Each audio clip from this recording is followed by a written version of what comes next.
इस video lecture में हम विदलन के प्रतिरूप यानी पैटर्न्स ऑफ क्लीवेज क्या होता है, इसकी परिभाषा क्या है, कितने प्रकार का होता है, किस किस प्रकार के प्राणियों में किस किस प्रकार का विदलन प्रतिरूप पाया जाता है, उसके बारे में अध्ययन करेंगे।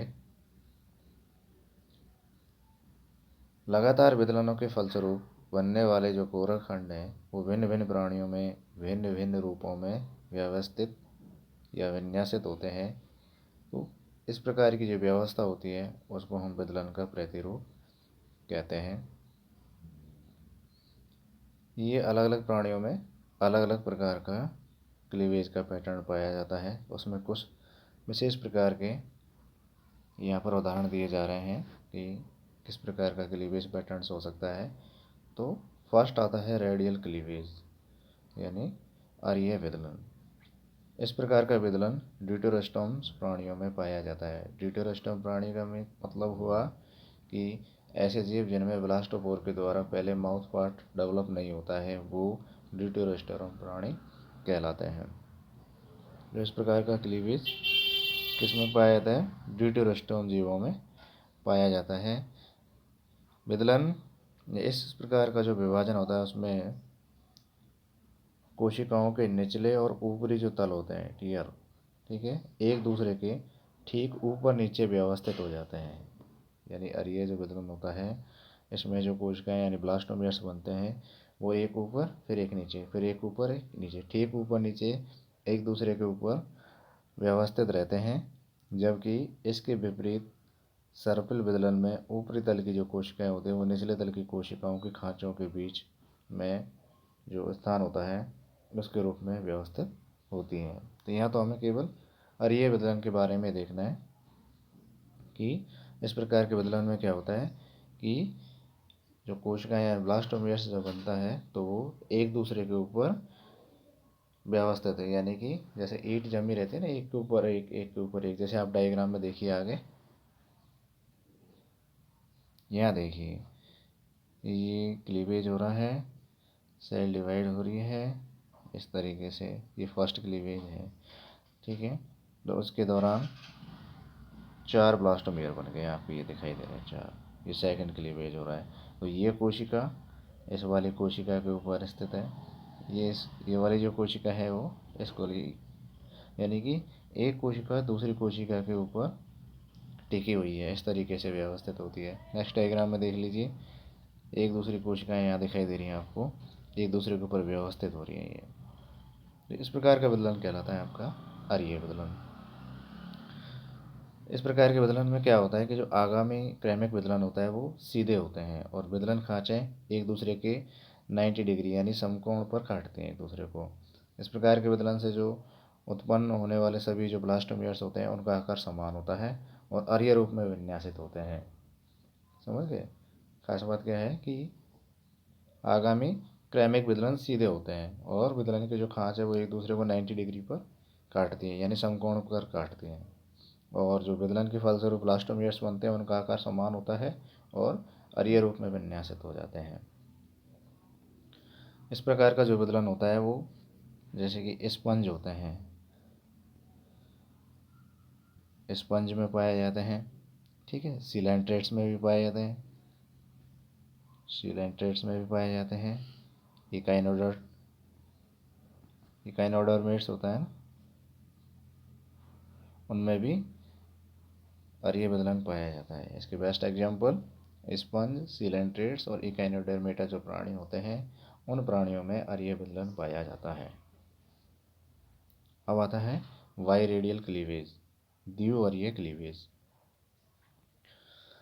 इस तरह के विदलन में प्रथम 3 विदलन खांचें एक दूसरे को 90 डिग्री पर विभाजित नहीं करती हैं। समझ गए?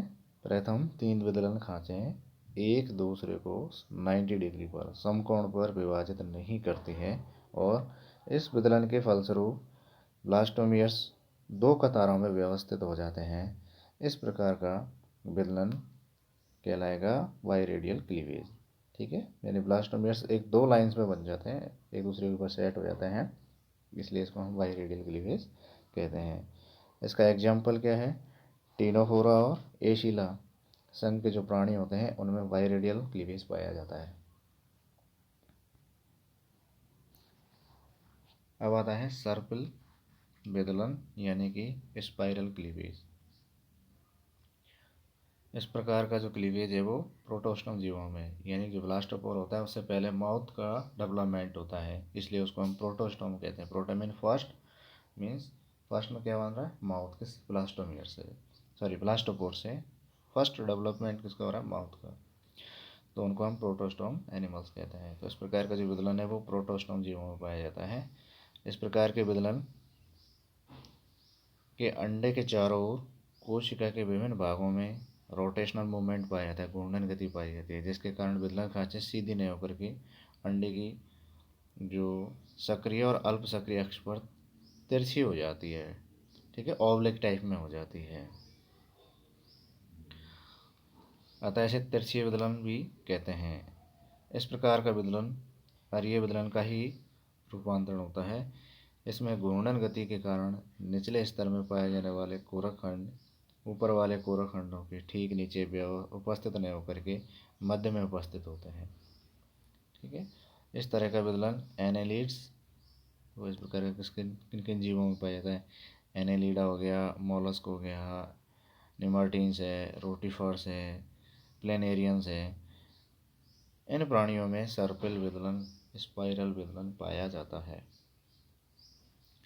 सर्पिल विदलन भी दो प्रकार का हो सकता है, एक डेक्स्ट्रल यानी कि दक्षिणाव्रत, और एक होता है सिनेस्ट्रियल यानी कि वामाव्रत विदलन।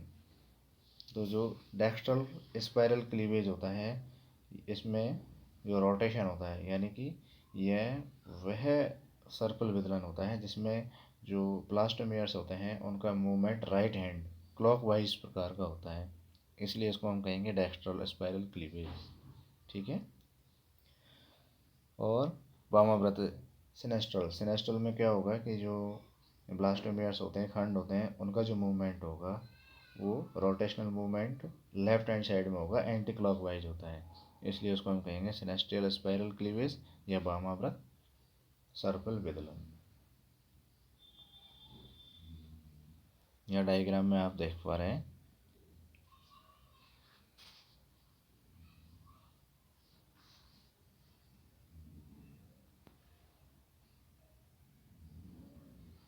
नेक्स्ट आता है बाइलैटरल क्लीवेज द्विपार्श्व विदलन।